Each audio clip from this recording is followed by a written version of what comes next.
Today we are bringing all of the MMA news straight to you with timestamps if you'd like to skip to any part of the video. Hello everybody and welcome back to another video. If you are new here, my name is Kyle. I'm your guy with too many YouTube channels, and welcome back everybody to everything that you missed in MMA this week. This is where we cover all of the news. Everything from something that you heard about, of course, all of the clips of Conor McGregor going viral like crazy. 2016 Conor McGregor seems to be back, or we're going to also take a look at something little that you may not have noticed, something that Belal Muhammad cooked up, for example. He doesn't exactly get a ton of attention online. So we're going to cover all of it. Timestamps will be there if you'd like to skip to any part of the video. Let's get into it. And I want to start off with probably the most shocking news of the week. Let me bring you over to ESPN Ringside on Twitter. Former UFC middleweight champion Anderson Silva will face Chael Sonnen in a boxing match on June 15th in Brazil. Spat and Fight Night promotion announced on Sunday. Silva and Sonnen produced one of the most memorable two-fight rivalries in UFC 3 history.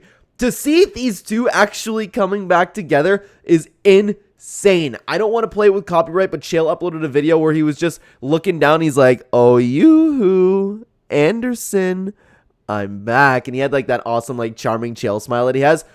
It's a crazy fight. It's a ridiculous fight. I don't know how old they are, but they are both old at this point. It's not going to be a very good fight, but it's just nostalgic, man. It's so crazy. Moving on, guys. So, of course, I need to bring you over to Belal Muhammad. I saw this on Twitter, but when I was looking to make this video, if you guys are new to the channel, what I typically do is I take a couple things that the MMA Reddit community have been talking about, because we have things and we can sort them by weekly too. What went the most viral? What are people talking about? And actually, they were talking about a post by Belal Muhammad, because I saw this and I was like, you know what? It's actually a pretty good one. Belal Muhammad kind of has a little bit of underrated trash talk, in my opinion. Anyways, so if Sean tells you he's going to fight to the death, it means he's going to jab you and play defense for 25 minutes. If Sean sees you're a harmless kid or a homeless man in his ring camera, he's going to walk outside with a gun and record it to make it seem like he's crazy. If Sean goes on a podcast, it means he's probably going to cry.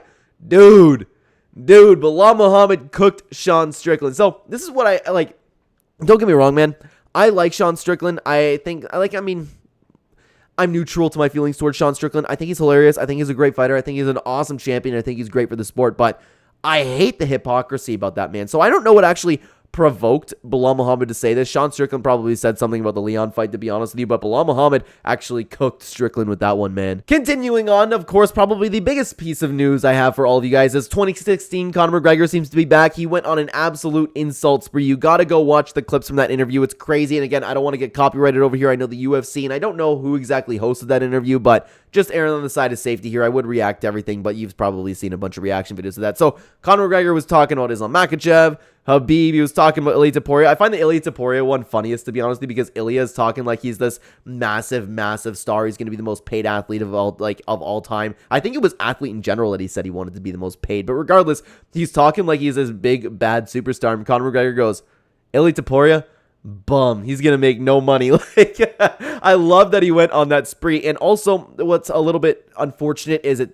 seems like Conor McGregor is still really is into the alcohol over there. I didn't expect him not to be, but the fight's going to be a disappointment, man. But hey, you know what? At least we're going to have a pretty solid press conference. Speaking of Ilia Topuria, though, Ilia Topuria actually came out, did an interview, and he said that the UFC is in talks to have him fight Max Holloway at the Sphere in September. That's a great fight. It's really weird because Ilia Topuria said that he didn't want to fight Max Holloway unless the BMF title's up for grabs, but there's no chance that UFC does a title and the BMF title unless they really want to kick it into high gear, which, you know what, now that I'm kind of talking about it, I can see Dana White kind of doing it, man. I can see it because he wants to put on the greatest combat sports or the greatest event of all time now that they're going to the Sphere, which I made a card builder video recently. You guys should go check that out. I think it was out yesterday. Regardless, man, it's insane.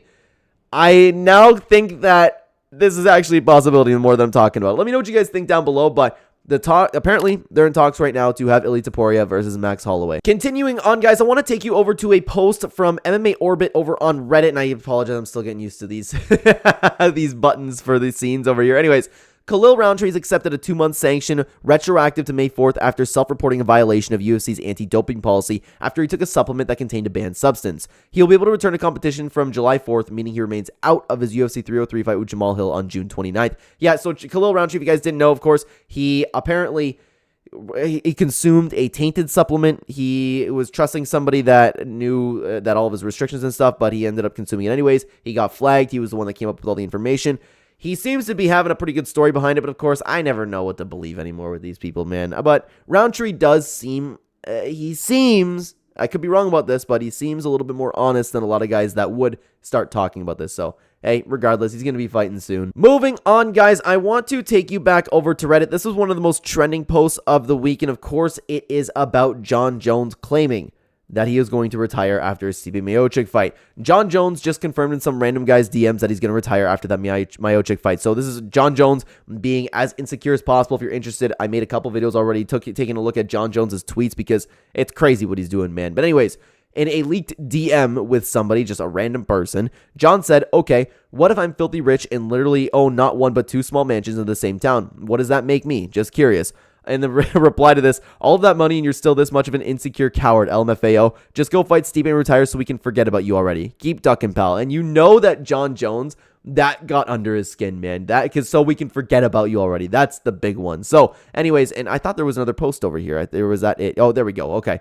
Anyways, I've already agreed to make $15 million in my next fight. Hell yeah, bro. I'm going to beat up this old man and then ride off into the sunset. Hope you enjoy watching, Will. Fun fact, in your 16 UFC title fights, 13 of your opponents were older than you, yet you still want to mangle poor old Stipe and add some suffering to your legacy. Genuinely, what would you have done if Shogun decided if he wanted to rematch Chuck Liddell instead of fighting you? That's basically what you're doing to Tom. Make your business decision all you want, but you don't really have the right to get butthurt when people call you out on it. And honestly, that's completely correct. The random person decided to actually cook Jon Jones. And you know, it's crazy to me that Jon Jones, and this is what I said in my video, it's crazy that literally the baddest man on this planet is one of the most insecure people of all time. Like, I could message Jon Jones and he would probably respond. Like, it's ridiculous. It's ridiculous what he's doing right now. Next up, though, guys, I have all of the fight announcements from this week for you guys. We don't have a ton of fight announcements, but still, it's really, really cool. So we have Obon Elliott versus Preston Parsons on UFC 304. Andre Lima is getting a replacement opponent in Mitch Rapiso and I always pronounce his last name wrong. Barrel pulled out of the fight at UFC 302. Mick Parkin versus Lucas Brzeski at UFC 304. Tom Nolan versus Alex Reyes at UFC 305. And Christian Leroy Duncan versus Robert Brizchek at UFC 304. I am very, very, very excited to see Christian Leroy Duncan. I'm a big fan of that guy already. I cannot wait to see him fight again. Andre Lima is going to be a blast too. I'm glad that he actually got a short notice opponent. And other than that, these fights are pretty solid. Alex Reyes being back and fighting Tom Nolan seems like a little bit of a layup. But regardless, man, that's all the fight announcements this week. It seems like it was a little bit of a slow week for MMA news. That's what happens, I guess, when you don't have a card, eh? But speaking of cards that we don't have, guys, for UFC Nosh 2, for UFC 306 at the Sphere, I made a full card builder on what I believe should be on the card. Check it out right here, guys. I will see you over there. Take care.